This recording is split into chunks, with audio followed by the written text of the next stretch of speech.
Nitrite की NO3 होती है, हाइड्रोक्साइड की एक होती है, अमोनियम की एक होती है। ये सभी संयोजकता के लिए, इसकी रासायनिक सूत्र लिखने के लिए इन सब की संयोजकता है, ये आपको जानना जरूरी है। आप इसका स्क्रीनशॉट ले लीजिए और कॉपी में अच्छे से इसको नोट कर लीजिए। इसके बाद मैं आपको बताता हूँ, जैसे आपका हाइड्रोजन होता है, हाइड्रोजन की संयोजकता एक होती है, हाइड्रोजन हीलियम की दूसरे नंबर पे आता है, इसकी संयोजकता 0 होती है।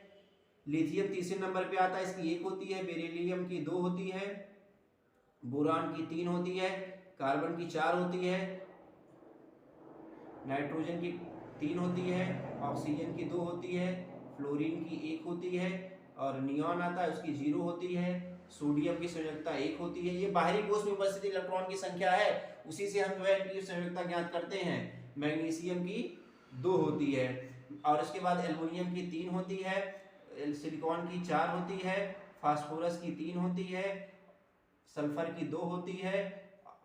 क्लोरीन की 1 होती है। आर्गन की 0 होती है। कैल्शियम कैल्शियम और पोटेशियम पोटेशियम की 1 होती है और कैल्शियम की 2 होती है। जिंक की 2 होती है। आयरन की जो संयोजकता होती है 2 या 3 दोनों होती है, ठीक है। इसके बाद हम लोग पढ़ते हैं, ये सभी इंपॉर्टेंट मैं आपको बता दे रहा हूँ, ठीक है ना। जिंक हो गया, आयरन, कॉपर होता है Cu, इसकी 2 होती है, ठीक है। तो ये सभी चीजें आपको याद रखना, संयोजकता जानना बहुत जरूरी है, ठीक है। तो मैं आपको बता रहा हूँ कैसे लिखा जाता है, कैसे जो है लिखा जाता है। जैसे हमने आपको लिख दिया पोटेशियम, यहाँ पे आप कोई भी तत्व का नाम लिख सकते हैं। पोटेशियम पोटेशियम सल्फेट, ठीक है। पोटेशियम को मैंने बताया के से लिखा जाता है। इसमें देखेंगे पोटेशियम जो है के कहाँ पे है, पोटेशियम के। पोटेशियम की संयोजकता कितनी हो गई, 1 हो गई, इसके नीचे 1 लिख दिए। सल्फेट, इसमें देखेंगे सल्फेट मैंने कहाँ लिखा है, ये है सल्फेट। सल्फेट को SO4 से लिखा जाता है, इसकी संयोजकता कितनी हो गई, 2 हो गई। इसका हम तिरछा गुणा कर लेते हैं, क्रॉस मल्टीप्लाई कर लेते हैं। तो के का 2 से हुआ K2 हो गया, और SO4 का 1 से हुआ तो SO4। और यही क्या हो गई, इसकी K2SO4 पोटेशियम सल्फेट की रासायनिक सूत्र हो गया। पोटेशियम सल्फेट का केमिकल फॉर्मूला हो गया। इसके बाद आप कैल्शियम कैल्शियम कार्बोनेट का लिख सकते हैं, किसी भी तत्व का यहां से आप अब लिख सकते हैं। कैल्शियम कार्बोनेट, तो कैल्शियम को Ca से लिखा जाता है, और कार्बोनेट को हमने बताया है यहाँ पे CO3 से लिखा जाता है। कैल्शियम की संयोजकता मैंने बताई 2 होती है, और कार्बोनेट की यहाँ से भी 2 होती है।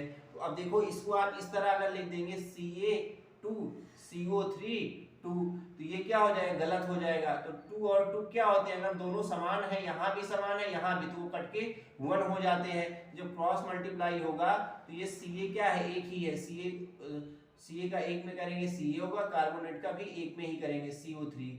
CaCO3 ये कैल्शियम कार्बोनेट की रासायनिक सूत्र हो गया, ठीक है। तो इसी तरह और भी, जैसे मैग्नीशियम ऑक्साइड है, मैग्नीशियम ऑक्साइड, मैग्नीशियम को Mg से लिखते हैं, ऑक्साइड को O से। मैग्नीशियम संयोजकता 2, ऑक्साइड की 2, क्रॉस मल्टीप्लाई करेंगे और ये क्या हो जाएगा, 2 के 2 कट जाएगा, तो क्या मिलेगा आपको, MgO मिलेगा। ये मैग्नीशियम ऑक्साइड का फॉर्मूला हो गया, ठीक है। इसके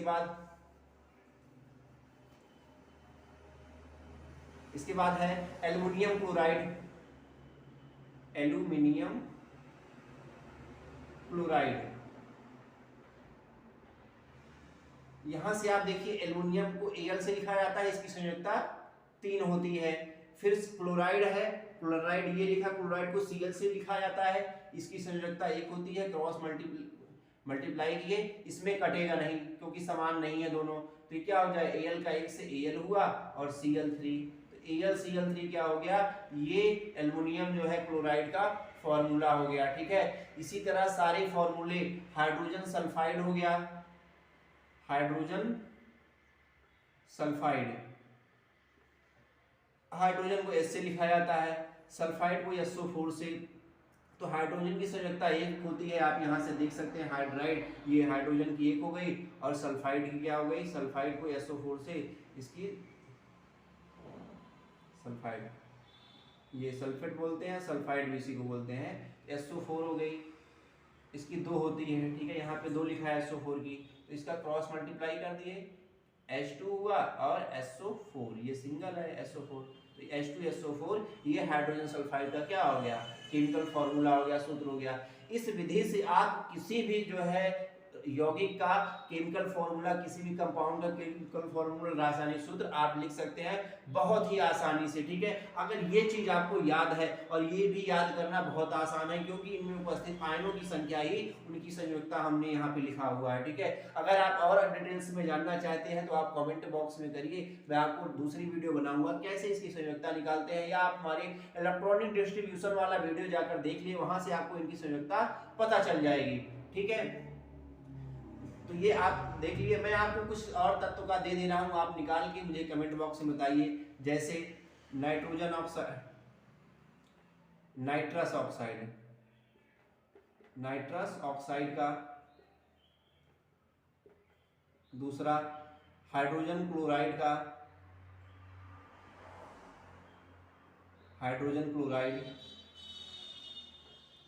तीसरा, सोडियम हाइड्रोक्साइड,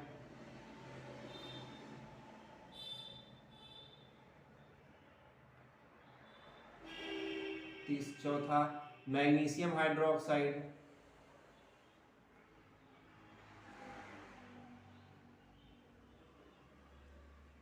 ये सभी आप हमें निकाल करके कमेंट बॉक्स में जवाब दीजिए, तब हम जाने कि आपको भी कुछ आ गया। ये प्रैक्टिस के लिए था, ठीक है। इसके बाद हम आपको बता रहे हैं आणविक द्रव्यमान कैसे निकालते हैं। जैसे मैं आपको बता दूं आणविक द्रव्यमान,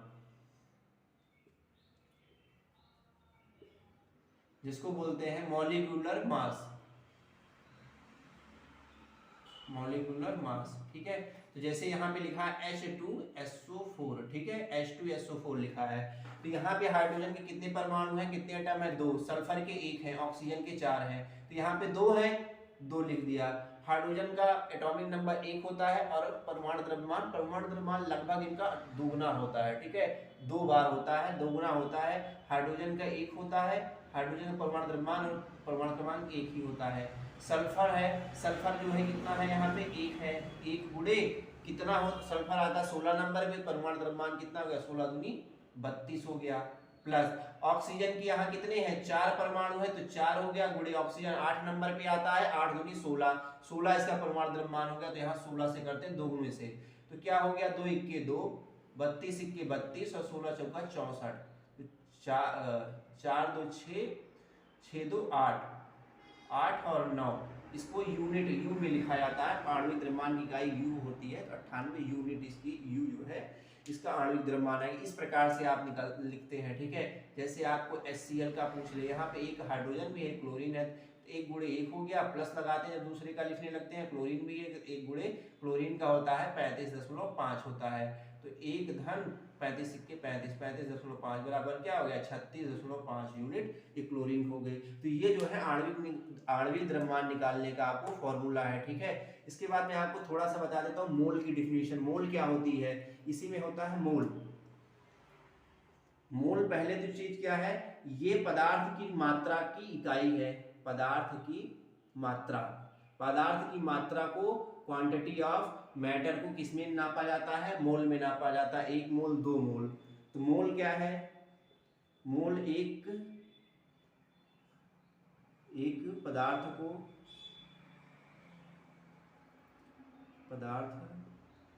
को माना जाता है, एक पदार्थ, मोल क्या है, मोल पदार्थ की मात्रा है जो 6.023 गुणे 10 घात 23 विनिर्दिष्ट अणु होते हैं। मोल पदार्थ की, मोल सही नहीं बैठ रहा, मोल पदार्थ की वह मात्रा है जिसमें 6.023 गुणे 10 घात 23 विनिर्दिष्ट अणु होते हैं, तो ये मोल होती है। तो ये जो अवोगाड्रो संख्या होती है, अवोगाड्रो संख्या इसको जो है Na से लिखा जाता है और इसी का मान होता है 6.223 गुणे 10 घात 23 अणु, ये अवोगाद्रो संख्या होती है। ठीक है, हमने आपको इसमें कंप्लीट जानकारी दी इस वीडियो में। आप लाइक और सब्सक्राइब शेयर करते रहिए। Thank you friend.